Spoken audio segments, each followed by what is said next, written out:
For the Stent brothers of Cranley near Guildford, who used the engine for hauling timber to their sawmill. It was sold out of service in 1949 and the tractor went through several hands before Ron and Judy acquired it in 1976. Since then it has been extensively rebuilt, including the manufacture of a new cylinder block, which is an extremely complicated task, was carried out successfully by a foundry in 1992.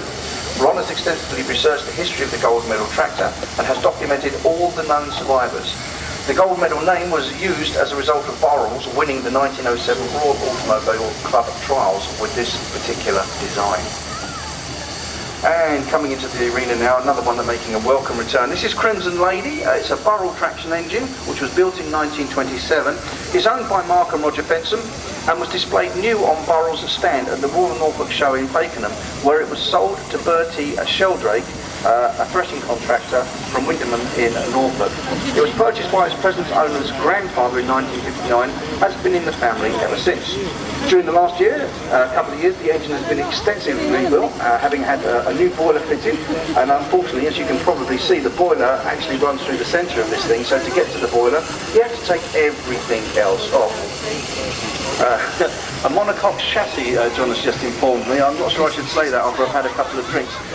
But there we go. So there you can see her in all her glory. She hasn't got some of her plates, boiler cladding on at the moment, so you can see the main boiler. I have to say that the engine wouldn't be here today if it wasn't for my help in constructing it, putting it back together again.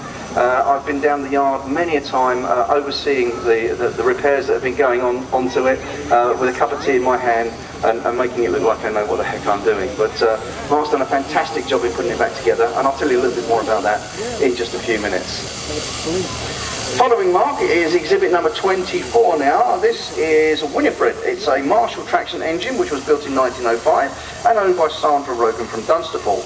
Over 100 years old, this fine engine was used by the Fensham family on contract work in and around Bedfordshire for many years. Here you go, there's that Fensham name coming back up again.